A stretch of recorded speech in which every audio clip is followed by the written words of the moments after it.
Gracias, canciller. Buenos días. Preguntarle, por un lado, si nos pudiera detallar los horarios de las actividades de la vicepresidenta Harris, y ahorita le hago otra pregunta. Va a estar aquí en Palacio Nacional a las 10 de la mañana y estimamos va a salir a las 12 del día, luego tiene actividades planeadas y sale a las 6 de la tarde. Llega el día anterior ya muy noche, como a las 11. ¿En algún momento se confirmó por parte de la vicepresidenta la visita al Senado? ¿Se le corrió la invitación o qué fue lo que ocurrió? No está previsto, no estuvo previsto que visitara al Senado de la República. El Senado estimó y tomó su propia postura y yo creo que es una postura prudente porque es muy cerca del proceso electoral.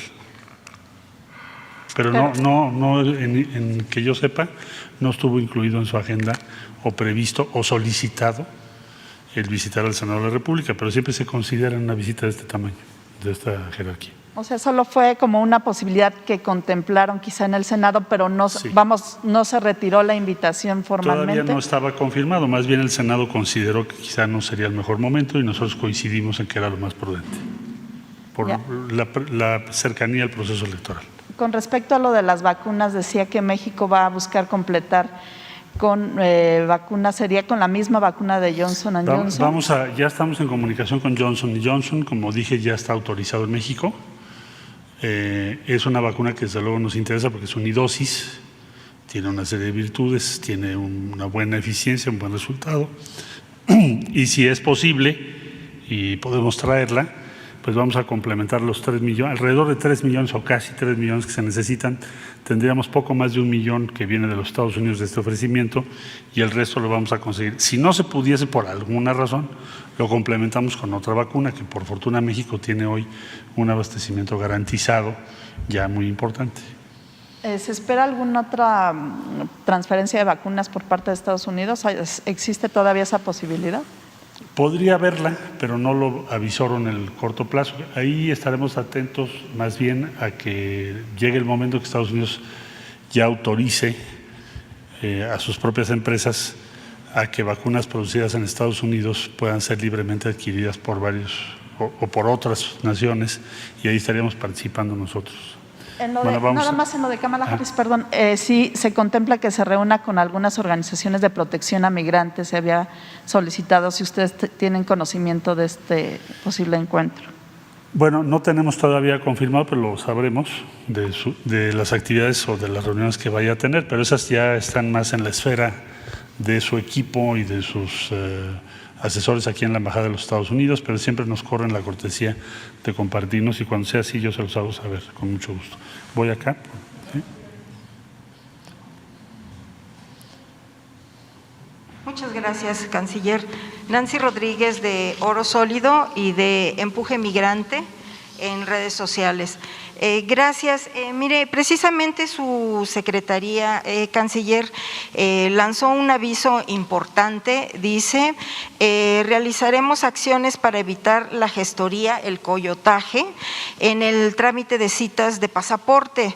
Esto para que todos los ciudadanos tengan libre acceso y puedan obtener una cita sin intermediarios.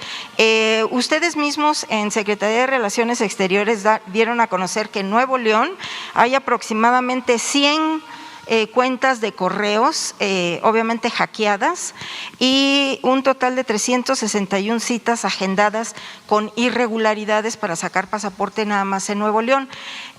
Secretario, esto exactamente es el modus operandi de una mafia con los hermanos migrantes en Estados Unidos, pero allá estamos hablando de más de 30 millones de mexicanos que padecen precisamente esta mafia.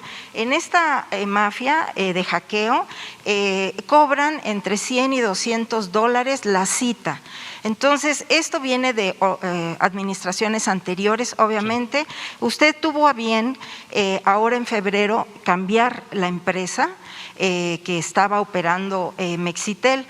pero pues la hackearon también, usted está enterado de eso, la volvieron a hackear. Y bueno, de esto es lo que quiero yo preguntarle, si se podría hacer un análisis y sobre todo una investigación de la policía cibernética, pero pues desgraciadamente ahorita está en conexión con Estados Unidos porque desafortunadamente también participan pues algunos otros hermanos de Centroamérica en estas mafias, pero sí es un hackeo, es exactamente lo mismo que se hace, pero estamos hablando de miles de citas. ¿Qué nos puede decir en este tema, señor canciller? Sí, con mucho gusto. Mira,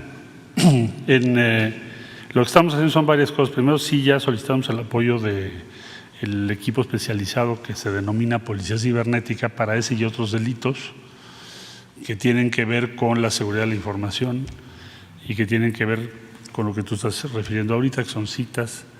Entonces, eso ya está en proceso. También tenemos varias investigaciones con apoyo de la Fiscalía General de la República, con diferentes grados de avance.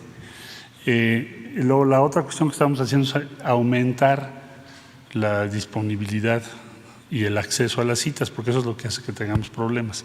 En pocas palabras, tenemos que aumentar las instalaciones, la capacidad de respuesta, y eso es lo que estamos haciendo. En Nuevo León vamos a hacer una oficina mucho más grande, como la que hicimos aquí en la Ciudad de México, en Coyoacán, que es muy grande, entonces no tiene sentido que busque citas por otro lado. Todo eso es lo que estamos haciendo, porque sí, tienes tu razón, eso se tiene que corregir, y ya tiene años, pero eso no justifica que siga así. Por eso, entonces, ampliar la capacidad y la intervención de la Policía Cibernética y la Fiscalía General de la República. Ok, entonces se le daría una esperanza a estos más de 30 millones de mexicanos. Pues tenemos que corregirlo. Para corregirlo. Ahora, precisamente están en contubernio, ya probado, obviamente tenemos videos, incluso grabaciones, pues algunos empleados de los consulados. Entonces, incluso también cónsules, señor secretario, usted seguramente ya lo sabe. Y bueno, yo le quisiera plantear una pregunta de forma diferente, dos preguntas. Por ejemplo, en el consulado de Nueva York llega un señor accidentado, quemado de su brazo derecho, a pedir una identificación o que le den un documento para que lo puedan atender en el hospital allá en Estados Unidos. Es rechazado, no le ayudan en el consulado de Nueva York. Este es un caso, pero hay otro donde está la fila llena, ¿no? En las afueras del consulado, cerrado el consulado, pero con personal adentro, y llega un señor muy prepotente y les dice, no se les va a recibir, pero muy groseramente, prepotente, ¿no? Incluso discriminando a algunos de los que estaban ahí presentes, de los hermanos. Abre la puerta, empuja a una de las hermanas migrantes que estaban ahí, entonces, y se mete. Usted, desde su punto de vista, ¿qué sanciones podría tener un trabajador en este caso por parte de la Cancillería o por parte del Servicio Exterior Mexicano, canciller? Sí, mire, yo le diría que primero los consulados de México en los Estados Unidos, que son 50, son la red consular más importante del mundo. No hay ningún país que tenga 50 sedes consulares en otro país. México es el único que tiene eso.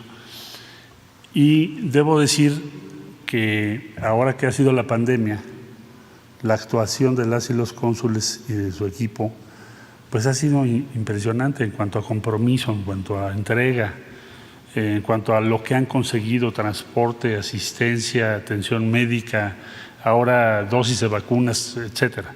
Eso no quiere decir que no podamos observar casos como los que usted está comentando. Para esos casos no los debemos permitir, porque entonces pues van en contra de lo que es la norma, de lo que es el compromiso de los consulados mexicanos que han hecho toda esta labor tan importante, no solo en la pandemia en general. Son consulados de referencia para muchos países. Entonces, si usted tiene la bondad de entregarme o hacerme saber esos detalles, pues actuamos de inmediato, porque no debe ser. Perfecto. Debemos estar comprometidos con la gente. Bueno, tenemos los videos. ¿Sí? Y se escucha, se ve la imagen de este señor que déspotamente y prepotentemente ignora a toda la fila y obviamente los hermanos mexicanos pues se quedan callados, no defienden. Pásamelo Tengo el usted video. y lo vamos a, porque hay un procedimiento para eso. Perfecto, tengo el video. También tengo el video del señor quemado. ¿Qué dice usted también, que no lo atendió? También tengo el video y también tengo el video y el audio donde una funcionaria de aquí del consulado les dice que ellos están pagando por un trámite, no por un servicio. Y desafortunadamente, pues hay que decirlo, señor canciller, no es tanto quién sea o no, pero sí hay que comentarlo. Es la hija del señor Rock, que es directivo ahí del periódico El Universal y colaborador del Universal, y la tenemos grabada donde externa esto. Entonces sí se los voy a hacer llegar, por favor, y usted ahí los puede ver. Démelo, por favor, y yo lo reviso con todo gusto. Ok, y por respeto a mis compañeros, pues nada más lo dejamos ahí. Gracias. Bueno, vamos a tener 3 preguntas más. ¿Tenías tú, por favor? Voy uno y uno, ahorita regreso con ustedes. Voy contigo, sí. Gracias. Secretario de Relaciones Exteriores, su servidor Carlos Pozos, reportero de la Molécula Oficial y columnista de la revista Petróleo y Energía. Buenos días a quienes nos ven y a quienes nos escuchan. Buenos días a los compañeros. Esta pregunta se la hago con información que me comparte un colega, compañero, Darío Celis, del Financiero. Preguntarle, canciller, si en la mesa de negociación del martes con la vicepresidenta de Estados Unidos, Kamala Harris, se tocará el respeto a los derechos laborales, toda vez de que hay una inminente compra de Kansas, de la ferroviaria a Kansas, por parte de la empresa Canadian National Railway, por un total de 33.700 millones de dólares. Aquí hay 2 aduanas que se tienen que cubrir para esta negociación. Es la aduana de la COFECE, presidida por Alejandra Palacios, y por el sindicato ferrocarrilero con Víctor Flores, que quiere los mismos salarios y prestaciones que se dan en Estados Unidos. Se tocará en la mesa de negociación este tema tan importante porque así se haría la línea férrea más grande del mundo, desde Canadá hasta México. Bueno, no está previsto específicamente tocar ese tema de esa empresa y tampoco es el objeto principal de la entrevista o de la reunión todos los temas bilaterales, como podría ser el tema laboral. Ahora, ahí solo apuntaría yo que estamos en una etapa distinta con Estados Unidos en materia laboral, porque ahora se pueden presentar casos y promover casos por ambos países y se establecieron mecanismos para los diferendos en ese campo. En síntesis, hay un cambio en la legislación laboral en México muy favorable a los trabajadores, a las y los trabajadores, y en Estados Unidos tienes ahora un gobierno que es más pro sindicatos que en el pasado, la anterior administración. Entonces, yo lo que anticiparía es que los derechos de los trabajadores a ambos lados de la frontera pues tienen hoy una coyuntura más favorable que en los últimos años y por lo tanto no debería de ser una materia de diferencia entre ambos países, más bien lo contrario, de acercamiento entre ambos países. Entonces, no vamos a discutir ese caso en particular, ni está previsto que tengamos abordar el tema laboral entre ambos países, pero tenemos una circunstancia en la relación bilateral cualitativamente distinta a la que teníamos hace algunos años, porque, vuelvo a insistir, hoy es parte del Tratado de Libre Comercio entre los 2 países, la materia laboral, y el respeto a los derechos de los trabajadores. México incluso mandó una comunicación a Estados Unidos sobre lo que estamos observando y vamos a abrir una etapa ahora de consultas entre ambos países. Los consulados están trabajando mucho sobre eso, ahora que se comentaba, sobre el tema laboral y protección de los derechos de los trabajadores. Finalmente, señor secretario, quisiera saber cuál es su opinión. Ayer, a través de un memorándum publicado por la Casa Blanca, se da el posicionamiento del presidente de los Estados Unidos, John Biden, en donde asegura que seguirá apoyando a organizaciones que en México denuncien la corrupción y también, reiterarle, esto estará en la mesa de negociación con la vicepresidenta Kamala. No, ¿Y mira, cuál es la postura? Yo lo veo, en primer lugar, no es una resolución o una circular sobre México, es una circular sobre toda su política en todo el mundo, que tiene que ver con lo que Estados Unidos ha hecho durante muchos años, que es apoyar a muy diversas organizaciones a través de sus instituciones. Es una decisión de Estados Unidos sobre ello. No esperaríamos que eso cambiase, ni tampoco México lo ha planteado así. Lo que México está planteando es que las organizaciones que reciban financiamiento de gobiernos extranjeros tienen que respetar el ámbito político interno. Eso es lo que estamos planteando. Que, por cierto, también está en la ley en Estados Unidos. O sea, México no podría pagar o financiar a una organización en Estados Unidos no gubernamental que tuviese como propósito influenciar el proceso político, porque así está establecido en la ley en los Estados Unidos. Entonces, lo que está México planteando es lo mismo, el mismo estándar que tiene su ley. En pocas palabras, que las organizaciones que reciban esos recursos, en su caso, no pueden intervenir o participar o influenciar el proceso político en México.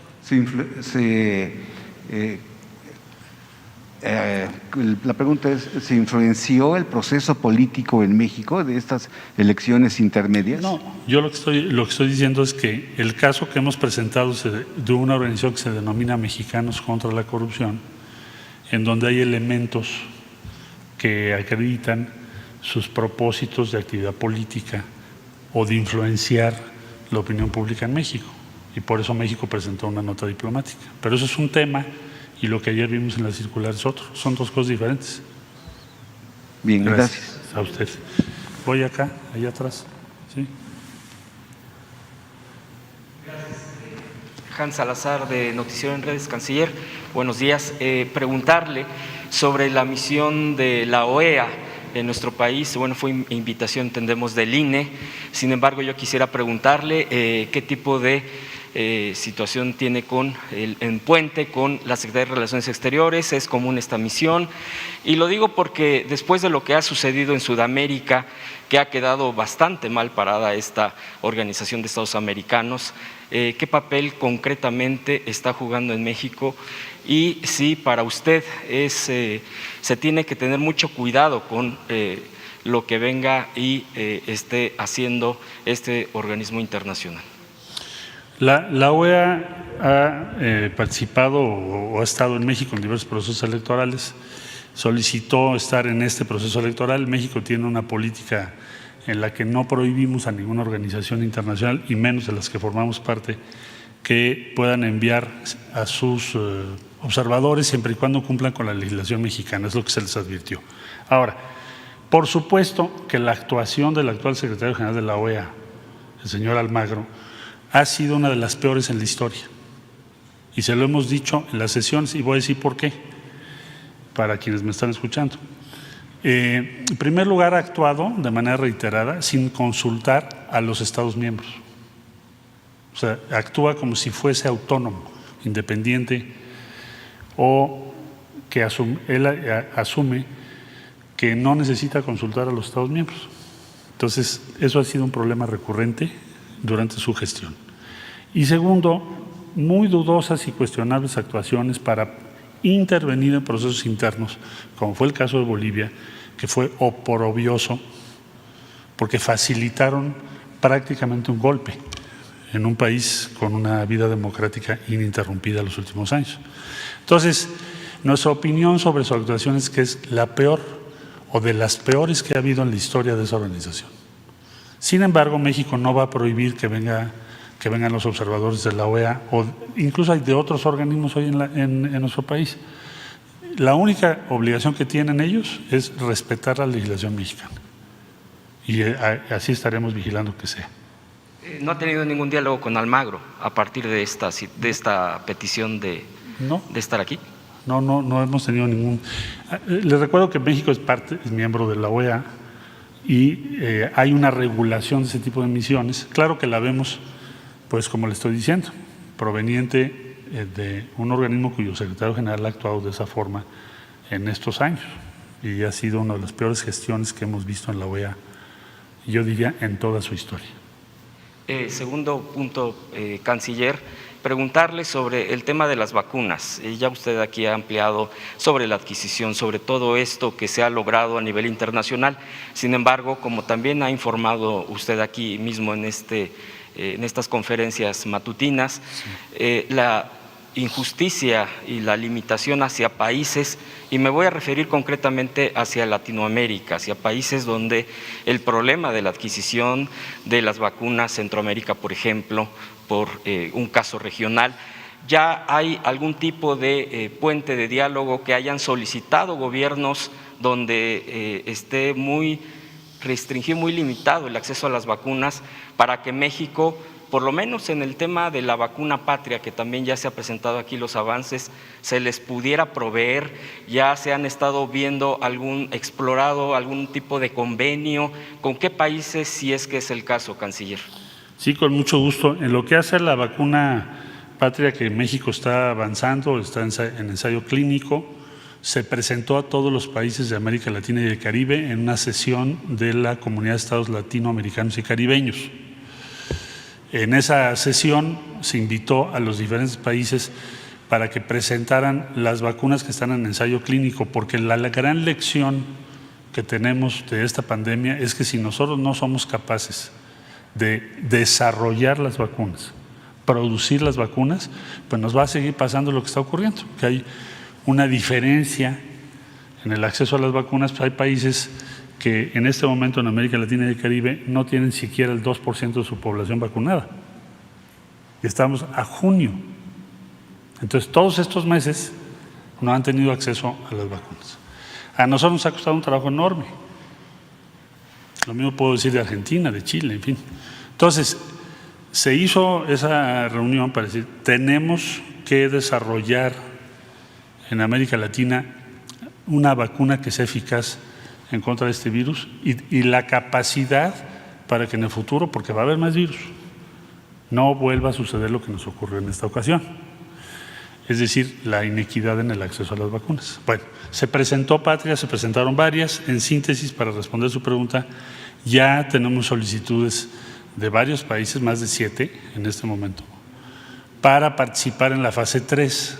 Cuando llegue la fase 3 de la vacuna que México está desarrollando, van a participar, bueno, por ejemplo, Guatemala, que vino hace poco el señor presidente Yamatei, ese fue uno de los temas de conversación. Y ahora, por otro lado, el presidente López Obrador ya señaló que en el momento que se inicie la producción, en su caso, de esta vacuna, que estimamos pudiera ser hacia fin de año, de este año, 1/3 la compartiríamos con los países de América Latina y el Caribe, cuando menos. Ya fuera de Latinoamérica, ¿no hay ningún país que haya solicitado algún tipo de apoyo con este tema de la vacuna? ¿Fuera de qué, perdón? ¿De Latinoamérica? ¿Algún país? No, básicamente son países de América Latina y el Caribe. Gracias. Sí. Usted, por favor. No, ¿quién? Ahorita voy. Hola, canciller. Buenos días. Gaspar Vela, de La Octava. Preguntarle si en la reunión que tuvo el miércoles en Costa Rica con el secretario de Estado de Estados Unidos tuvo oportunidad de dialogar sobre este financiamiento a organizaciones no gubernamentales en el país, y si después del anuncio que hizo ayer el gobierno de Estados Unidos, México va a insistir en el tema o qué medidas va a tomar. Sí, bueno, nosotros ya presentamos una nota diplomática en específico sobre esta organización que ya mencioné, y seguramente vamos a hacer una respuesta sobre esa organización en específico. ¿Qué es lo que se estableció? Está desarrollando actividades que la propia legislación en Estados Unidos respecto al financiamiento hacia el exterior de organizaciones no permite, que es la actividad política que ya mencioné. ¿Tuvo oportunidad de dialogarlo el miércoles, canciller? No traté ese tema en especial, más bien lo que hicimos fue revisar dos cosas. Una, ¿cuál es la visión política de México sobre la región, la Organización de Naciones Unidas y los principales temas hoy en el mundo? Y la segunda, lo que es la relación bilateral, en qué estamos de acuerdo México y Estados Unidos. Y creo yo que fue una conversación productiva que va a ser útil para los dos países, ese acercamiento que marca el inicio de compartir qué cosa, ¿En qué podemos coincidir? ¿Cuál es la visión común de los dos países? Decía el comunicado oficial de la Cancillería que habían llegado también a acuerdos en materia de seguridad.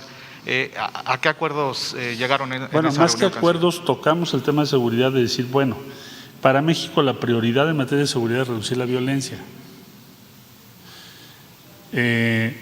Y para reducir la violencia necesitamos que Estados Unidos haga varias cosas. Ustedes recordarán que hace poco vino un equipo que platicó con nosotros, platicó con la representación de Defensa, de Marina, desde luego la Secretaría de Seguridad Pública y diversas, también tuvieron conversación con el Fiscal General de la República. Sintetizo, no fue la materia principal la seguridad en esta plática porque no nos corresponde, sino a las áreas competentes, pero la esencia es, nosotros queremos reducir la violencia. ¿Qué necesitamos? Reducir el tráfico de armas a México. Preocupación, pues que por ejemplo Texas, que es el estado de donde más armas provienen a México, acaba de pasar una legislación en donde prácticamente ya no hay ningún requisito para que tengas armas en la calle. Esto acaba de pasar. Entonces, ese es un tema. El otro tema muy importante es el que tiene que ver con la presencia de los carteles en Estados Unidos, su capacidad de venta y su capacidad de enviar recursos a México. Pero eso ya lo van a ver las áreas de seguridad en detalle. Finalmente, canciller, en la reunión que van a sostener el martes con la vicepresidenta de Estados Unidos, Kamala Harris, ¿se planteará por parte del Gobierno de México alguna estrategia precisamente para reducir el tráfico de armas de Estados Unidos a México? Pues nosotros lo planteamos como el objetivo principal de una colaboración o cooperación entre ambos países. Quiero decir, así como México tiene que hacer muchas cosas para reducir la producción y trasiego de drogas a Estados Unidos debe limitar drásticamente el acceso a armas de alto poder para evitar que la delincuencia lo tenga. Ese es el acuerdo, quid pro quo. ¿Cuál es el compromiso tuyo? ¿Cuál es el compromiso mío? Lo que no se puede es tener solamente yo un compromiso y tú no, o viceversa. ¿Ha faltado compromiso por parte de Estados Unidos en esta materia? Pues yo diría que si lo vemos de manera conjunta, la revisión de los datos, pues no se ha logrado en lo que va el siglo reducir el tráfico de armas, como tampoco se ha logrado reducir el trasiego de drogas y como tampoco se ha logrado reducir el consumo. Entonces, no me adentro más porque va a haber ocasión, pero mañana, el día martes, que es tu pregunta, ¿esto va a ser el tema central en la conversación? No lo creo. No está planteada para eso. El eje de la conversación hoy con Estados Unidos es un acuerdo esencial que tenemos que darle el peso que tiene. ¿Cuál es ese acuerdo esencial? Una visión común de cómo resolver en lo inmediato opciones para las personas que están teniendo que migrar por migración forzada, por la pobreza. Ese es un acuerdo mayor. El otro, ¿cómo hacemos para que tengamos un desarrollo económico mayor? Recuperación económica y desarrollo económico. Va a haber un asunto que se va a plantear, es un diálogo económico de alto nivel que hace mucho que no se hace entre México y Estados Unidos. Eso sí se va a tratar el día martes. Allá, por favor. Ahora regreso a este lado. Gracias, canciller. Buen día. Este gobierno ya hizo historia en la parte laboral porque hay una huelga en Notimex que hoy cumple 470 días y es histórico para una entidad pública en el caso de un gobierno. ¿Va a decir usted qué tiene que ver usted con Notimex? Aquí resulta que están afuera compañeros de Notimex, tienen más de un mes en un plantón pidiendo que, entre otras cosas, lo reciba el presidente o que la Junta de Gobierno de Notimex, que es la máxima autoridad de la agencia, sesione para que ahí se resuelva. Y en ese sentido, el canciller, puede estar en sus manos la solución a este conflicto, porque esa Junta de Gobierno, entre otras, lo integran la Secretaría de Educación Pública, la Secretaría de Gobernación, el Instituto Nacional Electoral y, por supuesto, la Cancillería. Por cierto, la Cancillería en este momento preside la Junta de Gobierno y simplemente con una convocatoria a la Junta de Gobierno, que por cierto no ha sesionado, tiene que sesionar cada 6 meses y ha sesionado una vez en lo que va del gobierno. Podrían convocar bien a una asamblea, una sesión extraordinaria. ¿Qué va a hacer usted? ¿Podría usted ser el conducto que resuelva esta huelga en Notimex, secretario? Con todo este contexto. Bueno, yo lo que te diría es que la Cancillería forma parte del órgano de gobierno de Notimex, igual que varias dependencias federales, pero no podemos actuar de motu propio, tenemos que ponernos de acuerdo con las diferentes instancias del gobierno y me comprometo a que se los voy a consultar con mucho gusto para ver qué podemos hacer para tratar de resolver ese conflicto. Sí. Porque la presidencia de la Junta de Gobierno, o sea, en ese caso Sí, la nos Cancillería, toca ahorita a nosotros. puede convocar directamente. Y eso incluso ayudaría a que se vayan los compañeros, que se retiren de su plantón, que por cierto está enfrente de la casilla donde va a votar el presidente de la República, ¿no? Y en vistas de la visita de Kamala Harris, a lo mejor no es una buena imagen política para el gobierno, ¿no?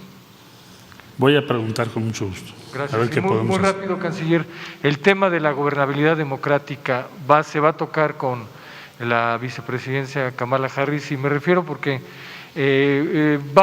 viene mucho al tema del TEMEC, pero la gobernabilidad democrática atraviesa todo lo que tiene que ver con el TEMEC, y sobre todo un punto muy específico, canciller, que acusan al presidente, le atribuyen al presidente sus opositores que está construyendo una dictadura. ¿Se va a tocar ese tema? ¿Qué explicación le daría el Gobierno de México sobre ese punto de gobernabilidad democrática a la vicepresidenta? No se tiene previsto tocar ese punto. México es la democracia más consolidada de América Latina hoy, o una de las más consolidadas de América Latina el día de hoy. Tenemos elecciones el domingo. El gobierno, y así lo ha sostenido el presidente de la República, está comprometido con la causa democrática porque esa es la lucha de todo el movimiento. Ha sido la lucha decisiva o que da identidad al movimiento que encabeza el presidente López Obrador. Pero no va a ser tema el día martes. ¿Por qué no va a ser tema? Porque no lo es. No es un tema de preocupación por parte de Estados Unidos, ni nosotros admitiríamos discutir un asunto político en una reunión de esa naturaleza, pero ni siquiera lo han propuesto. Ahora, entiendo que hay muchos promotores de esa idea, que quisieran ver esa idea, pero es una contradicción esencial. Es decir, estás a 2 días de una elección enorme en México, con todas las garantías de participación, y estar hablando de visiones autoritarias pues, es absurdo. Sí. Gracias. A ti. Allá atrás, por favor. Gracias. Sí. Gracias, buenos días, Arturo Contreras de Pie de Página. 2 dudas sobre la vacunación. Entonces, la vacunación para zonas turísticas queda de momento aplazada, y en la frontera hay reportes de que, bueno, o sea, se va a vacunar primero en la frontera. ¿Te contesto y entonces, esa? ok. Sí. A ver, preciso, no, al contrario.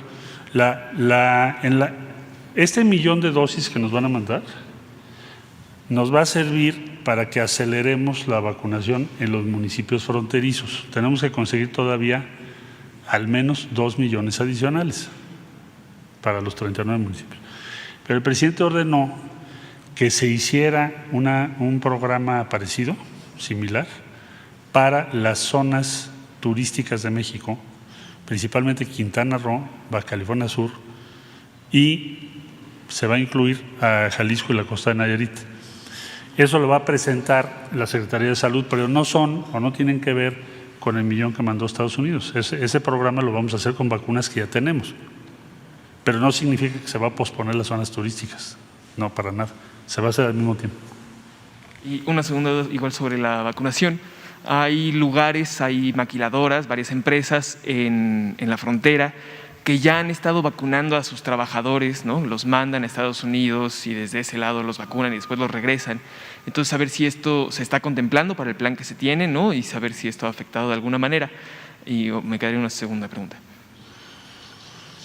Bueno, hemos nosotros promovido vacunación en la zona limítrofe.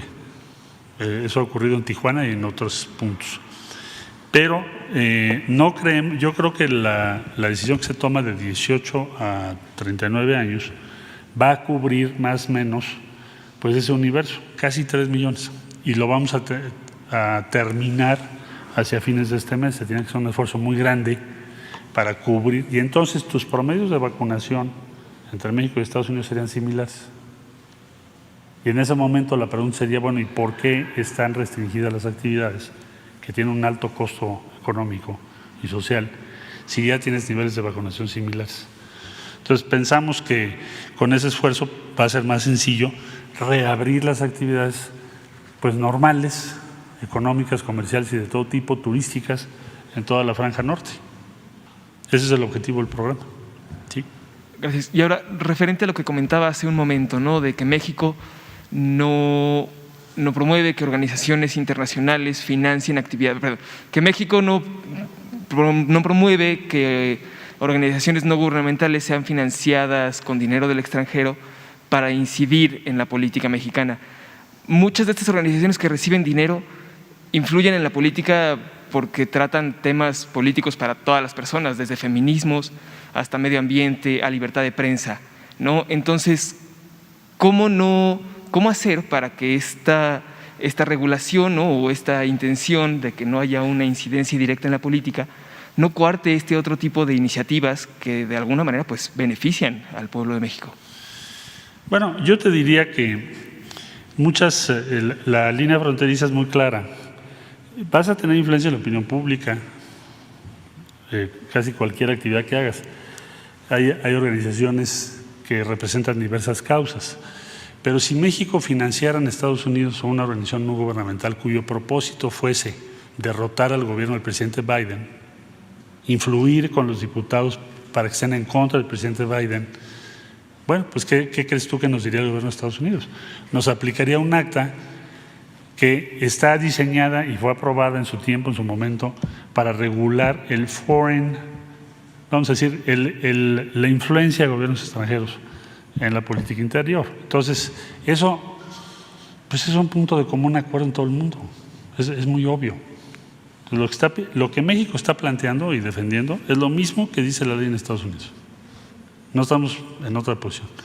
Y lo mismo te diría yo, México es uno de los países más abiertos del mundo en términos legales para las organizaciones no gubernamentales y los recursos provenientes del exterior. Casi no tienen restricciones. Hay más restricciones en Estados Unidos que aquí. ¿Perdón? ¿Habría algún tipo de restricción para estos recursos? Nosotros no estamos planteando eso. Lo que estamos diciendo es, si alguien tiene un propósito de influencia política, pues eso no se debe permitir, como tampoco se permite en Estados Unidos. O sea, bueno, si les parece dos más, tú por favor.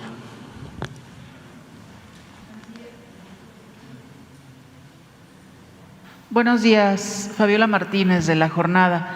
Canciller, en esta misión mundial en contra de la corrupción que está lanzando Estados Unidos, es muy explícito en cuanto a que va a continuar con el financiamiento de organizaciones no gubernamentales, periodistas y demás.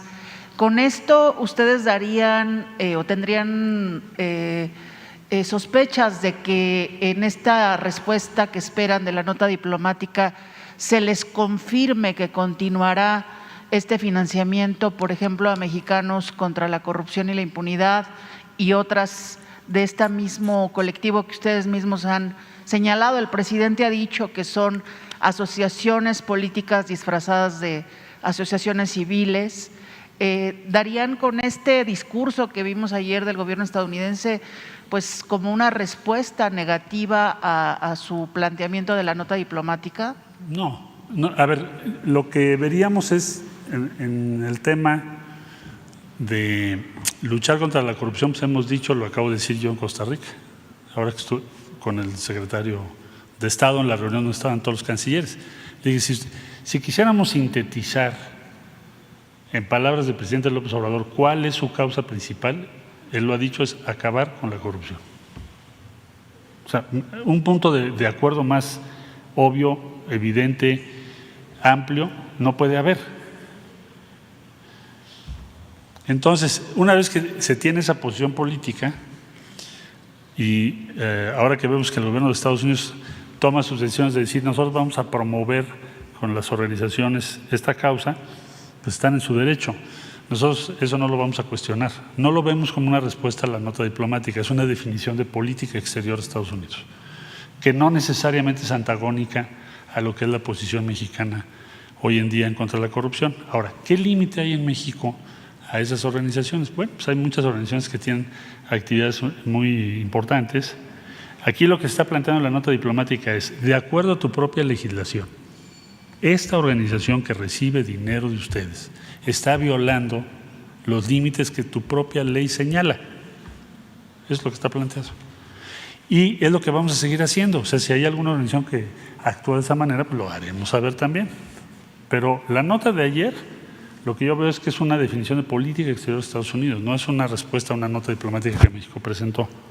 México la presentó el 6 de mayo. En la experiencia que tienen ustedes, ¿es normal que se demore en un mes casi ya en esto? Puede serlo, y además hay diferentes tipos de respuesta. Pueden no responderte de una sola forma, te pueden responder de diferentes maneras. Entonces vamos a ver en estos días y en los próximos días cuál es su respuesta sobre este punto en particular. Ese todavía no lo tenemos. ¿Será un comentario con la vicepresidenta, digamos, en esta parte del procedimiento diplomático? No esperaría yo una respuesta de ella, porque tampoco nosotros hemos puesto ese tema como un tema central en la conversación con la vicepresidenta. Eso se ve por otras vías.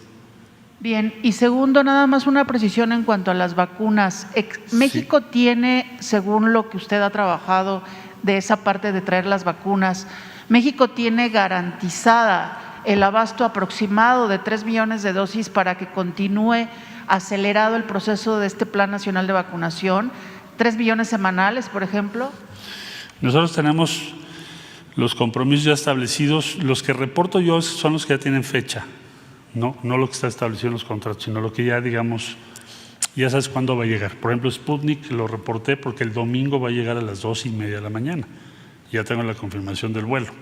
Entonces, en ese tenor, lo que tenemos previsto en el mes de junio son casi 25 millones de dosis.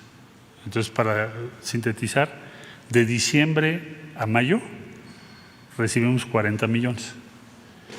El último día de mayo al último día de junio vamos a recibir 25 millones. Entonces, eso garantiza ¿qué cosa? Lo que ya anunció el presidente, de 50 a 59, terminar la primera dosis, así como de 40 a 49 años.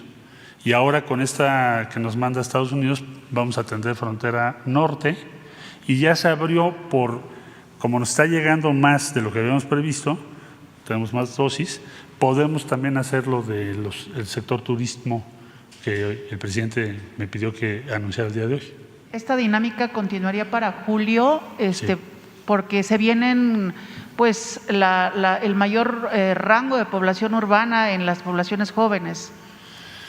Pues con los números que tenemos previstos, sin duda va a tener México las dosis necesarias para terminar en la fecha que el presidente nos puso, que es los primeros días de octubre, que esté terminado toda la vacunación de México.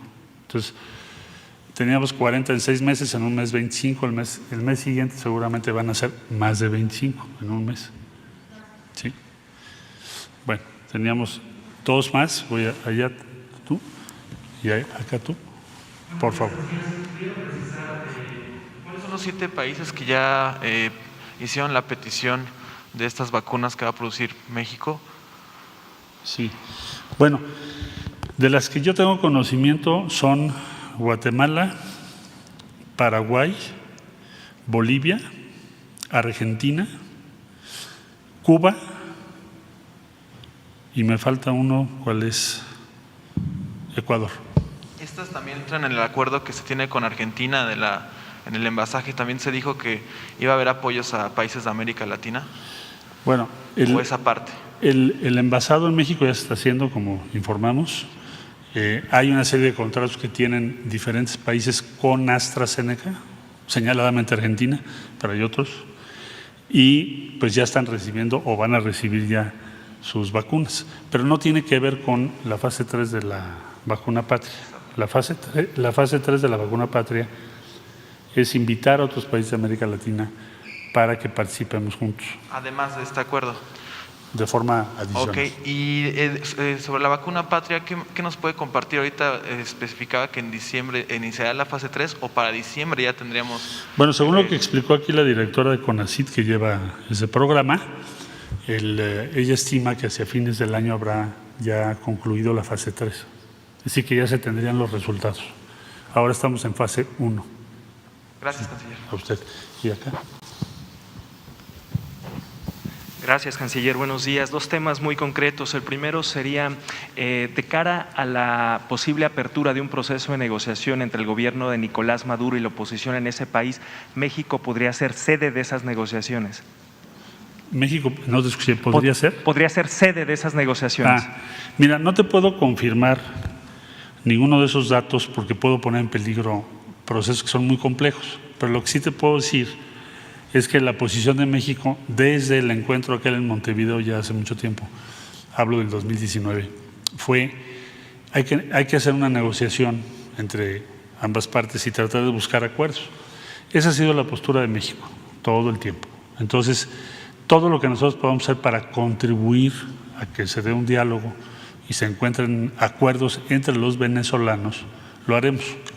No sería la primera vez que México es sede. México ha sido sede de muy diversas conversaciones. Estamos cerca de Noruega, tenemos muchas afinidades con Noruega. Estamos en pro de ese tipo de acuerdos, solución pacífica, pero no tengo autorización ahorita para compartirles detalles sobre eso. Sin revelar quizá los detalles, canciller, ¿hay algún planteamiento de que México sea precisamente esta sede? Bueno, siempre ha estado considerado, pero no tengo confirmación todavía.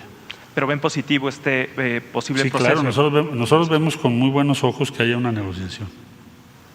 Digo, no que sea necesariamente en México, pero donde sea que se haga, México lo vería con simpatía.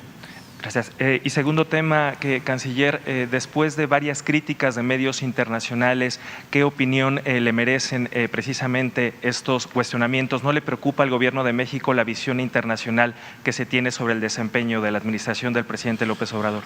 No, sí nos preocupa y ocupa, pues ahí está la carta que le mandé a The Economist. Es increíble la revista y yo me atreví a hacer esa comunicación porque yo nunca había visto una revista que yo recuerde, cuando menos, con semejante pretensión de influir en la elección en México, con argumentos tan superficiales. Yo te diría casi panfletaria. O sea, no recuerdo un caso así cuando menos todo el tiempo que yo llevo en el servicio público. Entonces fue demasiado, fue un exceso, es algo más allá del comentario de una revista que pues, puedes respetar, porque desde luego que puede haber todo tipo de posiciones, sea en favor o en contra o críticas, pero eso es panfletario, es casi decir, no deben votar porque todas las encuestas dicen que va a tener un buen resultado electoral. Eso es como una exasperación, pero sí nos ocupa, sí nos preocupa, por eso contestamos. Si no tuviera interés, pues no diríamos nada.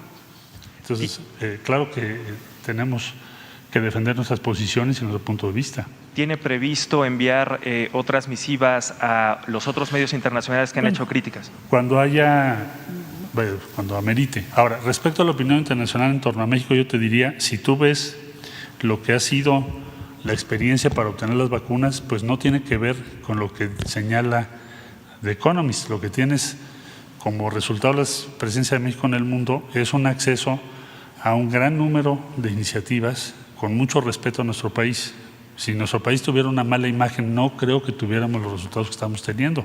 Entre otros, lo que ayer vimos también de Estados Unidos, decir, te mando 1 millón de vacunas, finalmente son gobiernos que están mostrando solidaridad y respeto a México. Entonces, la opinión internacional que yo he visto en mis viajes, en las reuniones, en la ONU, en la CEPI, en Moscú, o en Estados Unidos, o en Europa, o con China, o con la India, es de respeto y de aprecio por lo que México está haciendo y su gobierno.